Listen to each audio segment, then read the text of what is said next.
Bismillahirrahmanirrahim. Alhamdulillahirabbil alamin. Wassalatu wassalamu ala sayyidina Muhammadin asyrafil mursalin wa ala alihi wa sahbihi ajmain. Subhanaka la ilma lana illa ma 'allamtana innaka antal alimul hakim. Qala rabbi shrah li sadri wa yassir li amri wahlul 'uqdatam min lisani yafqahu qawli. Nawaitu ta'alluma wa ta'lima li fadada wal istifada wa tadhakkur wa tadhkir wa nafa' wal intifa' wa tamasuk ala kitabillah wa sunnati rasulih. والدعاء إلى الهدى والدلالة على الخير ابتغاء مرضاته وقربه وثوابه سبحانه وتعالى. قال المصنف رحمه الله تعالى ونفعنا به وبعلومه وأمدنا بأسراره في الدارين آمين. Akan kita lanjutkan mengkaji kitab Safinatun Najah. Kita masih membahas tentang rukun-rukun salat, dan sekarang kita akan memasuki rukun salat yang berikutnya. Apa sekarang yang dibahas? Sholawat. Sholawat itu termasuk rukun sholat. Bukan satu paket dengan tasyahud, tapi rukun sholawat itu termasuk rukun tersendiri. Di dalam tasyahud awal itu ada sholawat, di dalam tasyahud akhir ada sholawat. Cuma kalau di dalam tasyahud awal, sholawat itu hukumnya sunnah. Membaca sholawat di dalam tasyahud awal itu hukumnya sunnah. Di dalam tasyahud akhir hukumnya wajib. Maka jadi kemarin kan dijelaskan bahwasanya sebelum sholawat itu kita baca tasyahud. At-tahiyatul mubarakatus salawatut thayyibatulillah. Assalamu alayka ayyuhan nabiyyu wa rahmatullahi wa barakatuh. Assalamu alayna wa ala ibadillahis sholihin. Asyhadu an la ilaha illallah wa asyhadu anna muhammadar rasulullah. Itu saat tasyahud sampai situ. Kemudian rukun berikutnya sholawat. Allahumma sholli ala sayyidina Muhammad. Itu sudah minimal seperti itu. Minimal sampai segitu. Bisa kasih sayyidina, bisa tidak dikasih sayyidina. Sama-sama boleh dan sama-sama sah. Makanya ketika sholat tarawih, barangkali mungkin yang tidak tahu ilmunya, ini imamnya kok cepet banget sudah salam. Ya mungkin dia cuma sampai Allahumma sholli ala sayyidina Muhammad. Tidak diteruskan wa ala ali sayyidina Muhammad kama shallaita ala sayyidina Ibrahim wa ala ali sayyidina Ibrahim wa barik ala sayyidina Muhammad wa ala ali sayyidina Muhammad kama barakta ala sayyidina Ibrahim wa ala ali sayyidina Ibrahim fil alamin innaka Hamidum Majid. Anta ya muqallibal qulub tsabbit qalbi ala dinik. Kan panjang itu. Panjang kan? Panjang. Maka itu semuanya bukan hal yang wajib, tapi hal yang sunnah. Yang wajib cuma sampai Allahumma sholli ala Muhammad, Allahumma sholli ala sayyidina Muhammad. Membaca sholawat kepada keluarga itu hukumnya sunnah, tidak wajib. Itu terkait dengan sholawat. Dikatakan oleh para ulama, kita itu wajibnya untuk membaca sholawat itu kapan? Karena ada perintah innallaha wa malaikatahu yusholluna 'alan nabi ya ayyuhalladzina amanu shollu 'alaihi wa sallimu taslima. Ada beberapa pendapat. Pendapat pertama, wajibnya kita baca sholawat itu adalah setiap saat kita sholat. Itu otomatis wajib baca sholawat. Dan ini memang pendapat daripada Imam Syafi'i. Saking pentingnya baca sholawat ya, sampai kalau sholat tanpa baca sholawat tidak sah. Tidak sah. Sholat tanpa baca sholawat tidak sah. Baik sholat sunnah maupun sholat wajib, tidak sah. Ada pendapat yang kedua mengatakan bahwa kewajiban membaca sholawat itu hanya seumur sekali. Seumur sekali. Ada yang mengatakan kewajiban kita untuk membaca sholawat itu ketika disebut nama Nabi Muhammad, kita wajib untuk membaca sholawat. Yang keempat, pendapatnya di dalam setiap majelis itu kita disunahkan untuk membaca sholawat. Dan yang kelima adalah pada saat kita berdoa, di awal kita berdoa dan sebelum kita menutup doa itu, maka kita ada anjuran untuk baca sholawat. Saking pentingnya sholawat, doa itu tidak akan diterima kalau tidak diawali sholawat dan tidak diakhiri sholawat. Ini saking pentingnya untuk baca sholawat. Jadi yang paling minim itu adalah Allahumma sholli ala sayyidina Muhammad, Allahumma sholli ala Muhammad.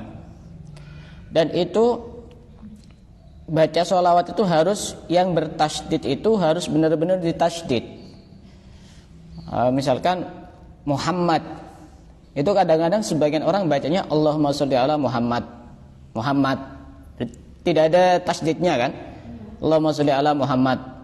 Sah? Tidak sah. Tidak sah. Syaratnya membaca sholawat ini sama seperti syarat tasyahud akhir. Ada berapa? Ada berapa? 9. Ada 9. Ada 9. Yang pertama, ayasihha ma qablahu, harus sah rukun yang sebelumnya. Misal rukun yang sebelum salam itu rukun yang sebelum salam tasyahud misalkan, maka tasyahudnya juga harus sah. Ketika tasyahudnya tidak sah, otomatis sholawatnya tidak sah. Kemudian pakai bahasa Arab jika mampu. Kemudian menjaga huruf-hurufnya, jangan sampai ada yang hilang.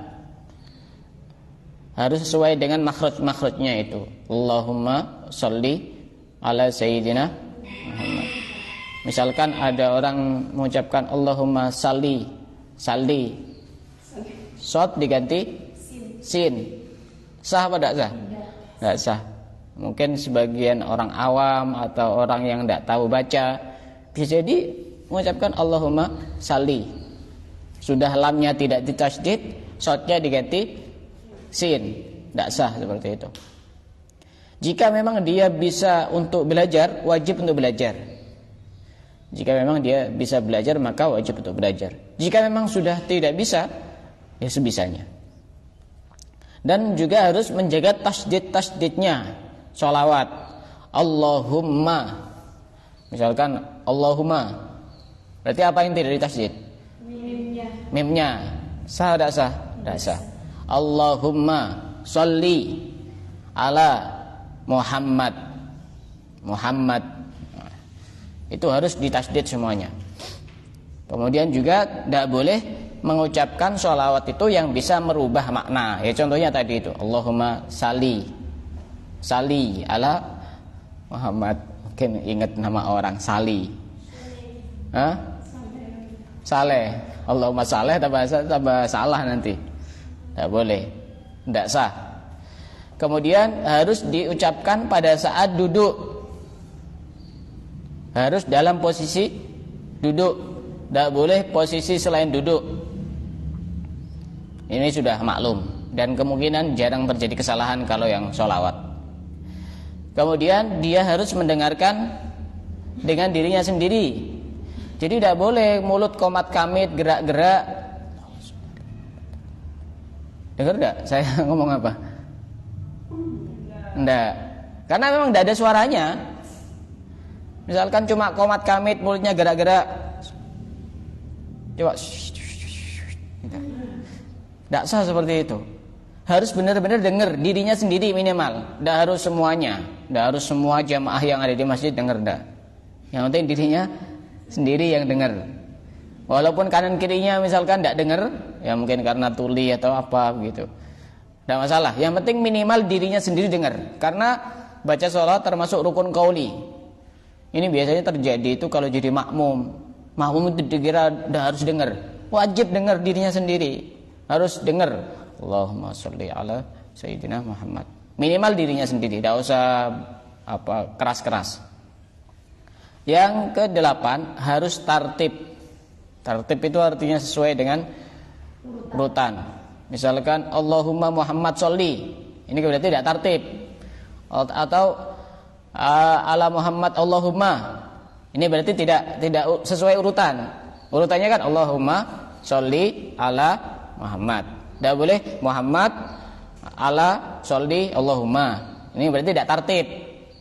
Itu tidak sah. Dan yang ke-9 harus mualah. Mualah itu apa? Harus nyambung. Misalkan dia ketika baca sholawat Allahumma sholli ngantuk. Mungkin apa enggak? Kemudian langsung dilanjutkan ala Muhammad. Sah apa tidak sah? Tidak sah. Tidak sah. Tidak sah sholawatnya, bukan tidak sah sholatnya. Artinya apa tidak sah sholawatnya? Sholawatnya itu tidak dianggap dia sudah melakukan rukun. Bagaimana biar sah? Ulang lagi sholawatnya. Sholawatnya tidak batal. Sholawatnya yang tidak sah. Maka bagaimana caranya agar sah? Diulang kembali sholawatnya dan harus nyambung, bacanya harus nyambung. Nah, kenapa kalau di dalam sholat itu yang dibaca kok sholawat Ibrahimiyah? Itu namanya sholawat Ibrahimiyah ya. Dan kenapa yang disebut kok cuma Nabi Ibrahim, tidak nabi-nabi yang lain? Nah, ada yang tahu jawabannya? Kenapa kok tidak Nabi Adam, Nabi Nuh, Nabi Idris, Nabi Soleh, Nabi Lut, dan nabi-nabi yang lain? Yang disebutkan Nabi Ibrahim. Allahumma shalli ala sayyidina Muhammad wa ala ali sayyidina Muhammad kama shallaita ala sayyidina Ibrahim wa ala ali sayyidina Ibrahim wa barik ala sayyidina Muhammad wa ala ali sayyidina Muhammad kama barakta ala sayyidina Ibrahim wa ala ali sayyidina Ibrahim fil alamina innaka Hamidum Majid. Ada beberapa alasan yang disebutkan oleh para ulama. Pertama, alasannya adalah Nabi Muhammad itu termasuk keturunannya Nabi Ibrahim dari Nabi Ismail. Nabi Ibrahim itu punya putra, di antaranya Nabi Ismail, ada juga Nabi Ishak. Tapi Nabi Muhammad ini dari jalur Nabi Ismail. Itu Nabi Ismail kan pernah Nabi Ibrahim itu mendoakan Robbi habli minas sholihin. Ya Allah, berilah aku keturunan yang soleh. Akhirnya lahirlah Nabi Ismail. Nabi Muhammad ini keturunan Nabi Ismail, buah dari doa Nabi Ibrahim. Sedangkan nabi-nabi yang lain itu keturunannya Nabi Ishak. Pokoknya nabi setelah Nabi Ibrahim itu semuanya keturunannya Nabi Ibrahim. Semuanya keturunannya Nabi Ibrahim, berbeda dengan nabi-nabi sebelumnya.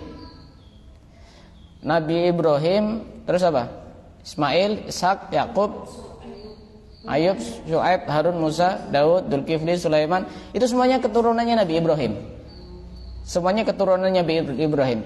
Cuma kalau Nabi Muhammad ini dari jalur Nabi Ismail. Kalau Nabi selain Nabi Muhammad setelah Nabi Ibrahim itu dari jalur Nabi Ishak. Dari jalur Nabi Ishak. Nah, kenapa kita kok baca sholawat itu disebut nama Nabi Ibrahim? Karena secara otomatis nyebut nama nabi-nabi yang lain. Karena satu keluarga. Karena satu keluarga. Ini alasan yang pertama. Alasan yang kedua, Nabi Ibrahim ini pernah menyebut kita sebagai umatnya Nabi Muhammad sebagai muslimin. Huwallazi sammakumul muslimin. Wa min dzurriyyatina ummatan muslimatan lak. Ini Nabi Ibrahim yang ngasih nama umatnya Nabi Muhammad itu sebagai orang-orang yang Islam. Nabi Ibrahim. Alasan yang ketiga, waktu Nabi Muhammad itu melakukan perjalanan Isra dan Mi'raj. Waktu Nabi Muhammad Mi'raj naik ke langit, itu ketemu dengan Nabi Ibrahim. Kemudian Nabi Ibrahim ini berkata kepada Nabi Muhammad, sampaikan salamku kepada umatmu. Nah, kita ini dalam rangka jawab salamnya Nabi Ibrahim, balas salamnya Nabi Ibrahim. Masa yang kirim salam Nabi Ibrahim, kekasihnya Allah, seorang Nabi dan seorang Rasul. Ini saking perhatiannya Nabi Muhammad sampai kita sebagai umatnya pun diajari bagaimana caranya balas kepada Nabi Ibrahim. Sehingga kita ketika tasyahud baca kama shallaita ala sayyidina Ibrahim wa ala ali sayyidina Ibrahim. Keluarga Nabi Ibrahim semuanya masuk. Otomatis kita juga baca sholawat kepada keluarganya Nabi Ibrahim, nabi-nabi yang lain semuanya itu. Berarti kan banyak sampai 25 itu. Adam, Idris, Nuh, Hud, Soleh, Ibrahim. Ya. Berarti yang sebelumnya cuma 5. Yang 20 semuanya satu keluarga dari Nabi Ibrahim. Yang berikutnya, kenapa kok kita yang dibaca sholawat Ibrahimiyah yang disebut adalah Nabi Ibrahim? Karena Nabi Ibrahim itu pernah berdoa kepada Allah, mendoakan agar diturunkan Rasul, Rabbana wab'ats fihim rasulan yatslu alaihim ayatika wa yu'allimuhumul kitaba wal hikmata wa yuzakkihim innaka antal azizul hakim. Diturunkan Rasul yang bisa membaca kitab-kitabnya Allah dan mengajarkan kitab-kitabnya Allah dan membersihkan kepada umat-umatnya. Dan lahirlah Nabi Muhammad. Itu berkat doa dari Nabi Ibrahim. Itu harapannya Nabi Ibrahim itu akan didatangkan seorang Rasul yang bisa mengajarkan kitab-kitabnya Allah, bisa mengajarkan kepada mereka ilmu-ilmu yang bermanfaat dan membersihkan hati-hati mereka. Maka tidak heran kalau Nabi Muhammad itu pernah berkata, ana da'watu Ibrahim, aku adalah doanya Nabi Ibrahim. Karena Nabi Ibrahim pernah berdoa agar diturunkan Rasul dan lahirlah Nabi Muhammad. Makanya Nabi Muhammad ini pernah berkata, ana da'watu Ibrahim, aku ini adalah doanya Nabi Ibrahim, buah dari doanya Nabi Ibrahim. Nah, itu kenapa kok kita harus baca sholawat Ibrahimiyah. Dan sholawat Ibrahimiyah ini ada banyak sigot. Sigot itu apa ya?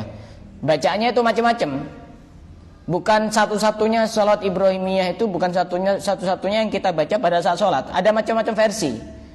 Ada yang Allahumma sholli ala sayyidina Ibrahim, Allahumma sholli ala sayyidina Muhammadin nabil ummi. Ada lagi, pokoknya ada macam-macam versi. Itu bukan satu-satunya versi yang kita baca pada saat sholat, bukan satu-satunya.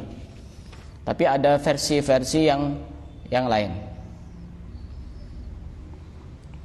Nah, di sini baca sholawat kepada keluarga Nabi itu hukumnya sunnah. Tapi sebaiknya kita baca sholawat kepada keluarga Nabi. Disebutkan oleh Imam Syafi'i, ya ahla baiti Rasulillah hubbukumu, wahai keluarga Nabi, mencintai kalian fardun minallahi fil Qur'ani anzalahu, adalah sebuah fardu, kewajiban dari Allah yang diturunkan di dalam Al-Qur'an. Kafakum min adimil qadri annakumu, sungguh sangat cukup bagi kalian dari agungnya derajat keluarga-keluarga Nabi. Malam yusolli alaikum la sholata lahu, orang yang tidak sholawat kepada keluarga kalian, maka sholatnya tidak dianggap. Ini menurut qaul qadim. Jadi kalau menurut qaul qadim, Imam Syafi'i itu punya dua pendapat. Qaul qadim, qaul pendapat yang lama, ada qaul jadid, pendapat yang baru. Pendapat yang lama, kalau kita tidak baca sholawat kepada keluarga Nabi, tidak sah sholatnya. Tapi kalau pendapat yang baru, itu masih sah.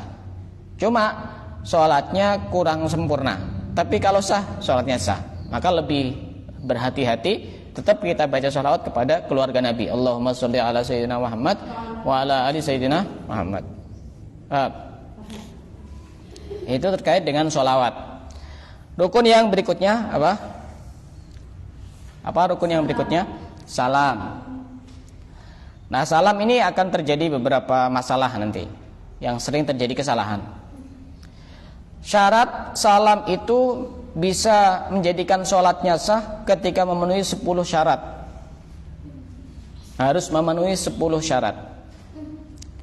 Pertama, at-ta'rif, harus dengan ma'rifat, harus dengan alif dan lam. Assalamu alaikum. Kadang-kadang sering terjadi Assalamualaikum, Assalamualaikum. Berarti ini sudah ada 3 yang hilang. Pernah enggak ngelihat kejadian seperti itu? Ketika salam, Assalamualaikum, Assalamualaikum, Assalamualaikum warahmatullahi, Assalamualaikum warahmatullahi. Ini kadang-kadang terjadi pada saat sholat tarawih. Atau tidak sholat tarawih juga mungkin saja terjadi, dan bisa jadi sering. Ini tidak sah, salam seperti itu tidak sah. Harus ada assalamualaikum. Tidak boleh kalau assalamualaikum warahmatullahi, assalamualaikum warahmatullahi. Tidak sah. Tidak sah. Karena sudah ada 3 yang hilang. Alif, lam, tasydid. Sudah ada hilang 3. Harus assalamualaikum. Kalau pas lagi ceramah tidak masalah. Assalamualaikum warahmatullahi wabarakatuh. Tidak ada hubungannya sama sholat. Tapi kalau waktu sholat ada aturannya, harus pakai at-ta'rif. Alif dan lamnya itu harus benar-benar ada. Jangan diremehkan. Assalamualaikum warahmatullahi, Assalamualaikum warahmatullahi. Tidak sah. Tidak sah. Apalagi Assalamualaikum ya akhi. Assalamualaikum ya akhi. Itu lagu itu kalau itu. Tidak sah.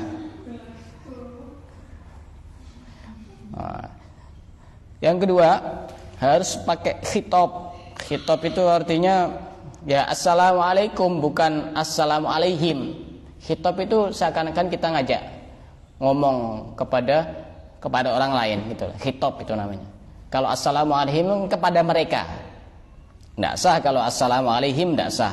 Harus assalamualaikum. Tidak boleh diganti-ganti ini. Tidak boleh ditawar-tawar. Tidak boleh diganti-ganti. Tidak boleh ditawar-tawar. Assalamualaikum. Yang ketiga, al-jam'u harus pakai jamak. Assalamualaikum. Tidak boleh assalamualaika. Tidak boleh assalamualaiki. Kalau istilah nahwu ini tidak paham juga, ada apa. Ada assalamualaikuma, berarti untuk dua orang. Kalau assalamualaika untuk satu orang laki-laki. Assalamualaiki Perempuan, satu perempuan. ya, satu perempuan. Seperti ini yang sering terjadi kesalahan.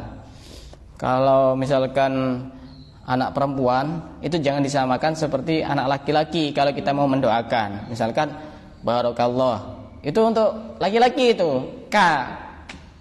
Kalau perempuan gimana? Barikillah, yang betul. Bukan barokallah, ya walaupun tidak dosa, tapi ya malu-maluin nanti. Kalau laki-laki barokallah, betul. Tapi kalau perempuan barikillah. Kalau laki-laki sama perempuan pilih satu, barokallah. Iya, tidak apa, pilih satu aja. Atau kalau apa, biar tidak memalukan, ya semoga Allah memberkati kamu, memberi berkah kepada kamu. Tidak usah pakai bahasa Arab. Kalau tidak tahu bahasa Arab, tidak usah pakai bahasa Arab. Nah, gitu. Tulis status. Yang keempat, syaratnya salam itu ayyasila bainal kalimataini. Harus tidak dipisah dengan antara dua kalimat itu, assalamu dan alaikum, harus tidak dipisah dengan kata-kata yang lain. Ya, contohnya apa ya? Assalam assalam. Pokoknya tidak boleh dipisah. Misal begini, pada saat kita salam kemudian bersin, ajiman itu. Kemudian pas waktu assalam, assalamu alhamdulillah, baru alaikum, berarti dipisah. Assalamu alhamdulillah, assalamualaikum. Apakah sah salamnya? Tidak sah. Gimana biar sah? Diulang kembali. Assalamualaikum, harus tidak dipisah dengan kata-kata yang lain. Tidak boleh. Kata-kata apapun tidak boleh. Tidak boleh. Walaupun itu dikir-dikir, walaupun itu bacaan-bacaan Al-Quran, tidak boleh. Yang kelima, al-muwalah, harus nyambung. Tidak boleh kalau misalkan assalamu berhenti, alaikum, ini berarti tidak nyambung. Tidak sah kalau seperti itu. Tidak sah. Kalau tidak diulang sholatnya tidak sah. Harus nyambung. Yang keenam, istiqbalul qiblah, menghadap kiblat. Nah, ini sering terjadi kesalahan. Waktu kita mengucapkan salam itu harus menghadap kiblat. Yang menghadap kiblat ininya, dadanya. Kadang-kadang bisa jadi mungkin terjadi ketika orang salam, misalkan saya duduk seperti ini ya. Kemudian salamnya begini, assalamualaikum. Dan ada seperti ini, ada. Coba lihat di masjid-masjid, aneh-aneh orang itu sholatnya. Assalamualaikum warahmatullahi. Nah, ini kan sudah ngadep ke sana ini sudah. Hah? Betul kan? Menghadap ke bagian sana sudah. Sudah tidak lagi menghadap ke kiblat. Assalamualaikum warahmatullahi. Nah, tidak boleh seperti itu, tidak sah. Dan sebenarnya yang wajib itu adalah bacaan salamnya. Nolehnya itu tidak wajib, nolehnya itu hukumnya sunnah. Jadi kalau misalkan ada orang sholat begini, assalamualaikum warahmatullahi, assalamualaikum warahmatullahi, sah. Tidak noleh ke kanan, tidak noleh ke kiri, karena nolehnya itu hukumnya sunnah. Dan ini bisa berakibat fatal kalau sampai dia waktu mengucapkan salam tidak menghadap kiblat. Kalau orang ngomong Ustaz, Kenapa? Assalamualaikum warahmatullahi, harus gini. Ya apa? Orang? Warahmatullahi. Iya. Udah apa? Assalamualaikum warahmatullahi. Itu sedikitnya assalamualaikum. Ditambahi warahmatullahi ya tidak apa-apa. Maksudnya ketika warahmatullah. Oh ya, ketika yang warahmatullah tidak apa-apa. Jadi minimal harus sampai mim itu menghadap kiblat. Assalamualaikum. Alaikum itu kan terakhir mim. Wajibnya sampai situ. Setelah assalamualaikum warahmatullahi itu kalau misalkan sudah tidak menghadap kiblat, tidak apa-apa. Ya contohnya misalkan begini. Assalamualaikum warahmatullahi gini misalnya. Berarti warahmatullahnya saja yang tidak menghadap kiblat. Karena warahmatullahi ini tidak wajib, tidak masalah. Tapi kalau dari awal seperti ini, assalamualaikum warahmatullahi. Tapi lebih baiknya menghadap kiblat juga Ustaz, warahmatullah. Iya, menghadap kiblat. Jadi contohnya ya begini, assalamualaikum warahmatullahi. Gitu. Jadi nolehnya itu ketika bukan dari awal. Nolehnya itu bukan dari awal. Biasanya kan orang, mungkin sebagian orang itu ketika salam itu assalamualaikum warahmatullahi. Jadi dari awal assalamualaikum. Tapi yang lebih tepat itu ketika assalamualaikum sudah selesai, mimnya sudah selesai baru noleh. Karena noleh di dalam sholat itu hal yang tidak dianjurkan. Jadi yang lebih tepat walaupun tidak harus ya, tidak harus, artinya tetap sah walaupun tidak seperti itu. Assalamualaikum warahmatullahi. Jadi selesai dulu assalamualaikum baru noleh ke kanan. Kemudian seperti itu yang ke kiri juga sama. Assalamualaikum warahmatullahi. Nah, caranya seperti itu. Bukan yang mungkin kebanyakan terjadi kan assalamualaikum warahmatullahi. Jadi mulai dari A-nya itu sudah belok. Apakah sah sholatnya? Tidak. Boh. Iya. Sah kalau cuma kepalanya yang noleh. Kalau cuma kepalanya yang noleh sah karena dadanya sudah menghadap kiblat. Yang diukur itu adalah dadanya yang menghadap kiblat. Ya, yang diukur adalah dadanya yang menghadap kiblat. Kadang-kadang terutama anak kecil ya, anak-anak kecil. Dan ini mungkin saja terjadi pada orang dewasa. Dia keburu-buru. Assalamualaikum warahmatullahi langsung kabur. Untung tak loncat.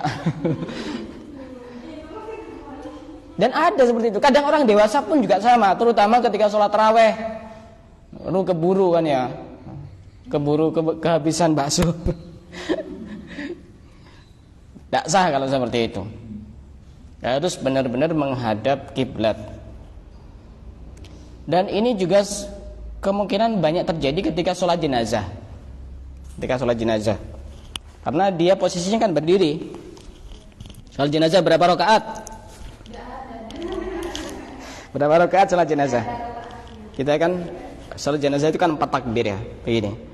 Kadang-kadang ketika salam, ya sama seperti salamnya sholat itu. Kadang-kadang begini, assalamualaikum warahmatullahi. Gerak semuanya, begini. Ini sangat memungkinkan terjadi kesalahan ketika sholat jenazah dibanding sholat biasa. Assalamualaikum warahmatullahi wabarakatuh. Nah, tidak menghadap kiblat kan? Menghadap ke sana. Tidak sah itu, kasihan mayitnya nanti. Jadi yang benar gimana? Assalamualaikum warahmatullahi wabarakatuh. Begitu. Itu yang betul seperti itu. Harus dalam posisi duduk salamnya. Kalau ada sebagian yang tidak dalam posisi menghadap kiblat sebagian, maka tidak sah. Tapi minimal sampai assalamualaikum. Dan jeda antara salam yang pertama dan salam yang kedua itu sunnahnya sekiranya kita mengucapkan subhanallah. Assalamualaikum warahmatullahi. Assalamualaikum warahmatullahi. Nah, begitu. Sekiranya kita mengucapkan subhanallah. Dan yang wajib adalah salam yang pertama. Salam yang kedua tidak wajib. Jadi misalkan setelah salam yang pertama begini, assalamualaikum warahmatullahi, kemudian dia kentut, salatnya tetap sah. Jika memang dia meniatkan cuma satu salam saja. Misalkan dia sudah kebelet itu, pengen kentut dari saat tasyahud akhir itu.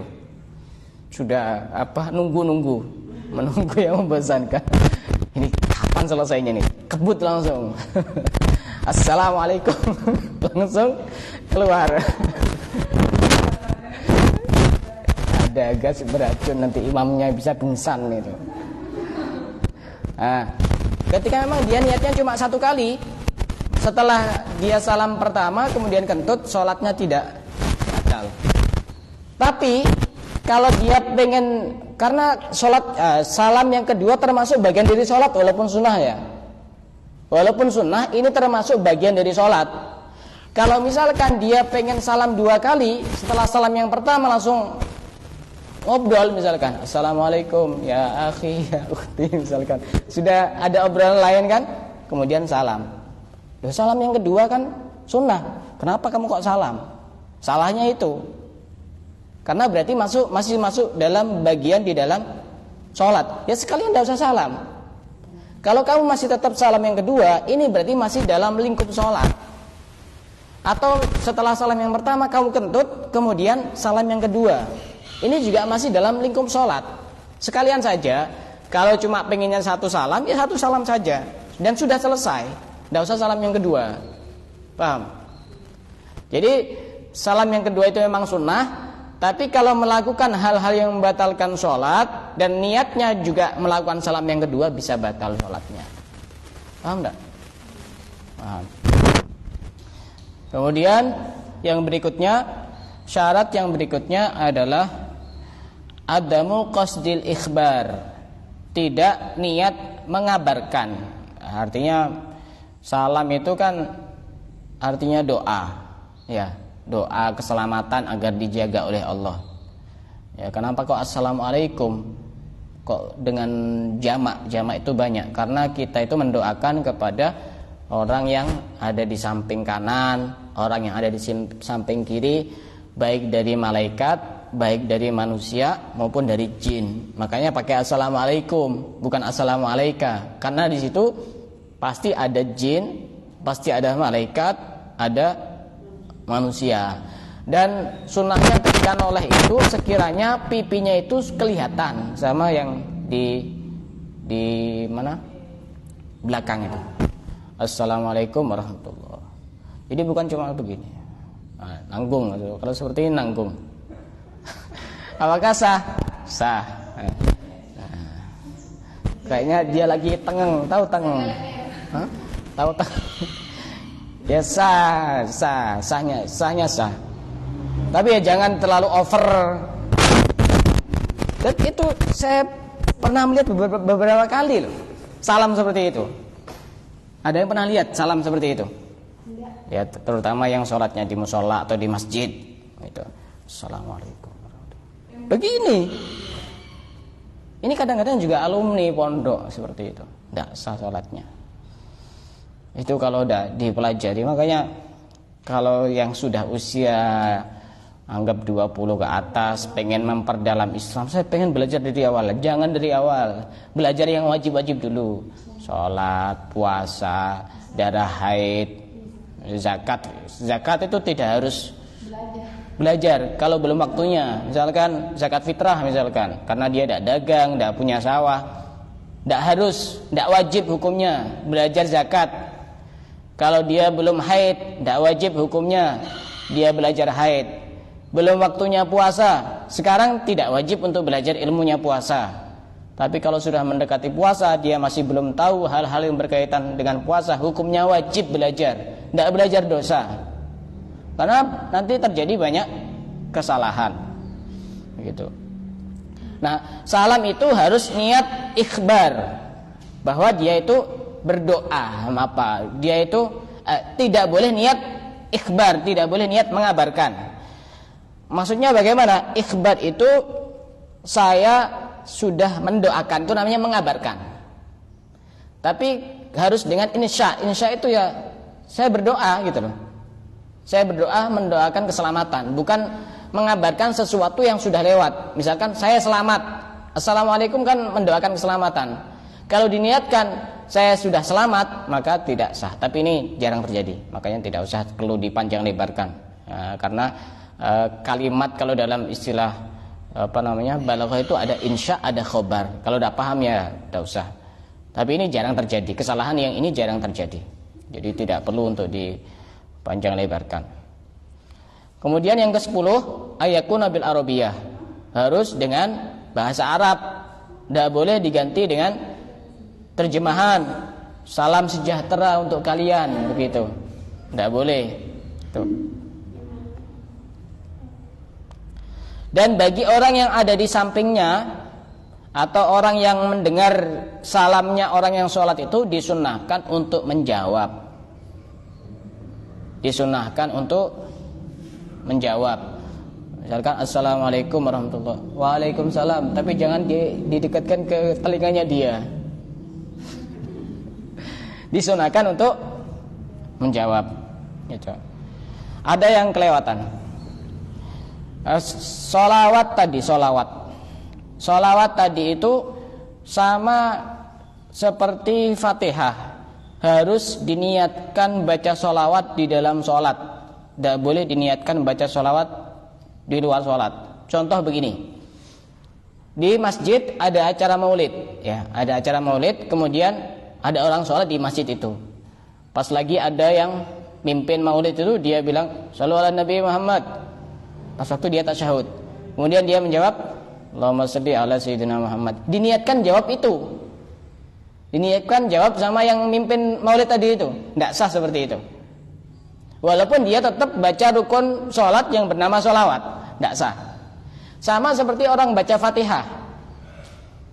Misalkan dia sholat, di sebelahnya ada orang tahlilan, Al-Fatihah, Bismillahirrahmanirrahim, Alhamdulillahirabbil alamin. Dia niat jawab orang itu, bukan niat Fatihahnya sholat, tidak sah.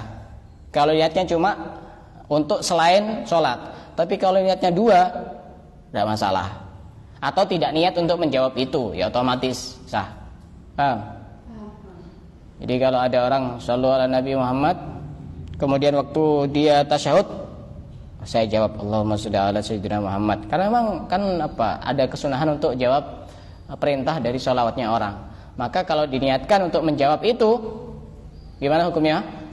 Tidak sah. Tidak sah. Kalau diniatkan dua, sah. Kalau diniatkan satu, baca sholawatnya sholat, sah. Nah, itu beberapa hal yang berkaitan dengan sholat. Ada yang mau ditanyakan? Oh, yang terakhir, tartib, ya. Rukunnya harus tartib, harus sesuai dengan, harus takbiratul ihram dulu. Sholat tidak boleh langsung sujud, kemudian berdiri, ruku, sujud lagi. Pokoknya harus urut lah, dari takbir sampai salam, tidak boleh dibolak-balik. Itu tidak usah dijelaskan. Tidak boleh dibolak-balik rukunnya, harus sesuai. Takbiratul ihram, baca Fatihah, ruku, tumakninah, i'tidal, tumakninah, sujud, tumakninah, duduk di antara dua sujud, tumakninah, kemudian tasyahud, kemudian duduk di dalam tasyahud, kemudian apa? Bacaan tasyahud, ya sudah ya, sudah belum? Baca sholawat, kemudian salam, kemudian tartib, harus urut pokoknya dari awal sampai akhir harus urut. Kalau tidak urut maka tidak sah. Dan ini jarang terjadi juga. Nah, ada yang mau ditanyakan? Silakan.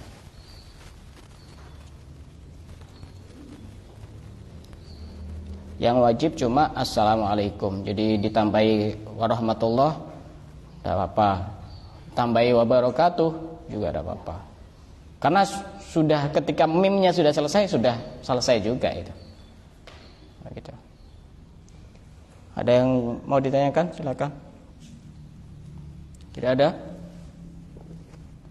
Kalau tidak ada, kita cukupkan sampai di sini.